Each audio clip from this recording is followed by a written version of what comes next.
అందరికీ నమస్తే. మన థంబ్‌నెయిల్‌లోనే మీరు చూసి ఉంటారు ఈ వీడియో యొక్క కాన్సెప్ట్ ఏంటి అనేది. దేవుడిచ్చినటువంటి వరం వాక్కు. దేని గురించి అనవసరంగా వాగకు. ఇది ఈరోజు మన టాపిక్.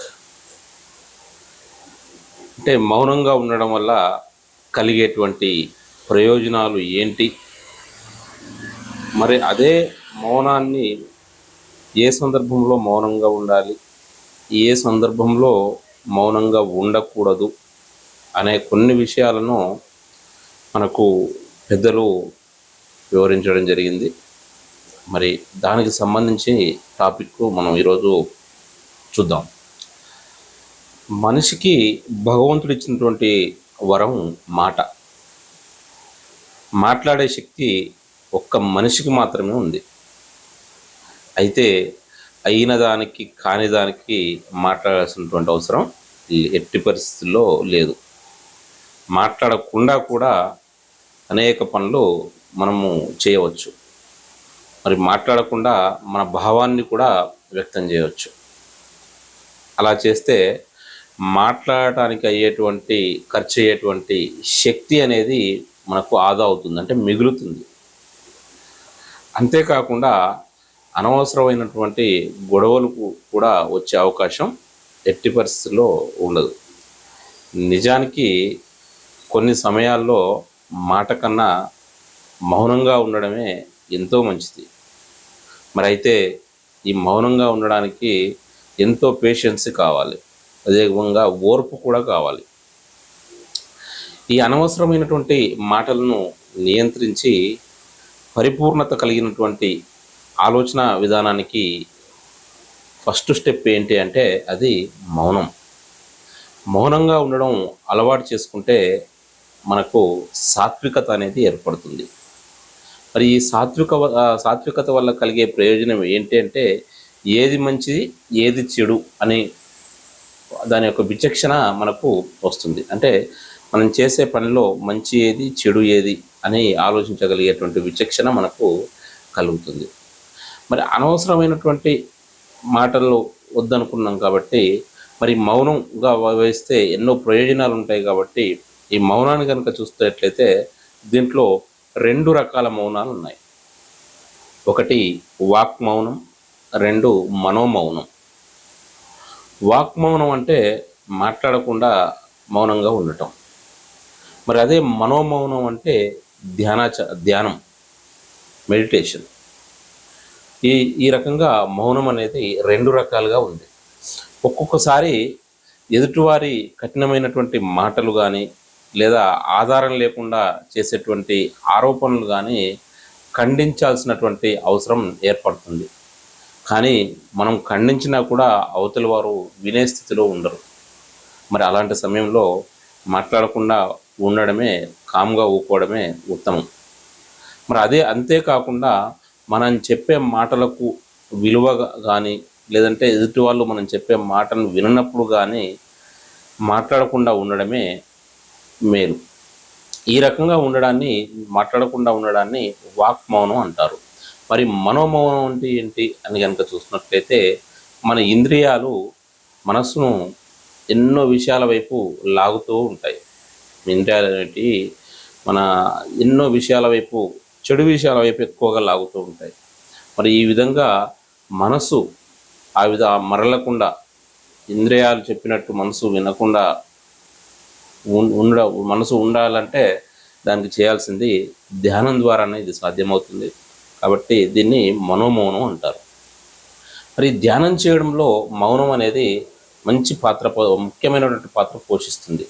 మరి ధ్యానం ఆత్మశక్తిని పెంచుతుంది. పరిణతి చెందినటువంటి మనస్తత్వానికి, ఆలోచన పరిధికి, అంటే మెచ్యూర్డ్ మెంటాలిటీకి నిదర్శనం మౌనం. కఠినమైనటువంటి పరిస్థితులు ఎదురైనప్పుడు మౌనం మనకు ఒక కవచంలా కాపాడుతుంది. కాబట్టి మౌనం వహించడం చేతగాంతనం మాత్రం ఎట్టి పరిస్థితుల్లో కాదు. మౌనం అర్ధాంగీకారం అనేటువంటి ఒక నానుడి కూడా ఉంది. అంటే మౌనంగా ఉంటే సగం అంగీకరించినట్లే అనే దీని యొక్క భావం. కానీ అలా మౌనంగా ఉండడం ఎట్టి పరిస్థితుల్లో అంగీకారం కాదు. ఆలోచన, విశ్లేషణ, ఈ కారణాల సమతుల్యతను అంటే ఈ రెండింటి యొక్క బ్యాలెన్స్ను కనుక బేరేజ్ వేసుకునే సంధి సమయం మాత్రమే మౌనం తప్పితే అర్ధాంగీకారం ఎట్టి పరిస్థితుల్లో కాదు. మౌనం మానసిక తపస్సు.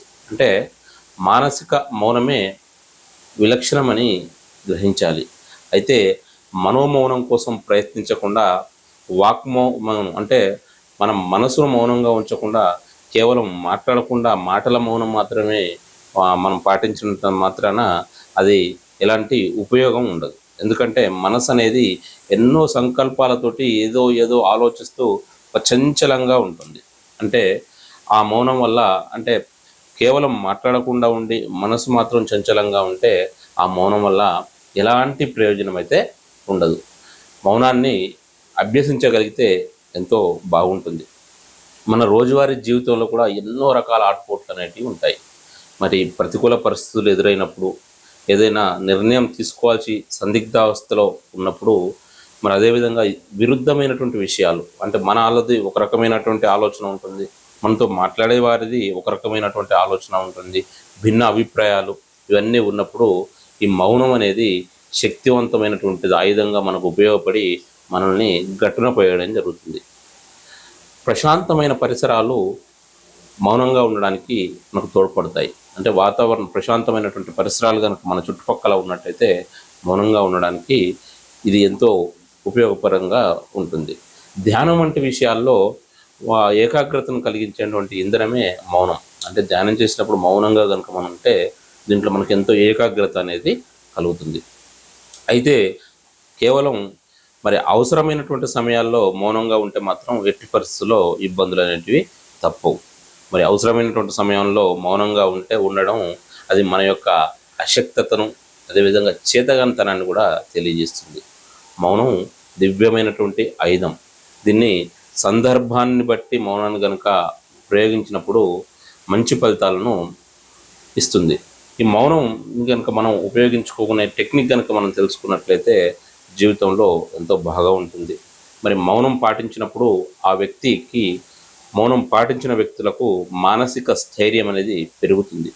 మనం భోజనం చేసినప్పుడు మౌనంగా భుజించడం ఎలా భుజిస్తామో మరి అదేవిధంగా అనవసరమైన విషయాల్లో ఎక్కువగా మాట్లాడకుండా మౌనంగా ఉండడం కూడా మనకు శక్తినిస్తుంది. మరి జాతిపిత అయినటువంటి మహాత్మా గాంధీ వారానికి ఒకరోజు మౌనం పాటించేవారట.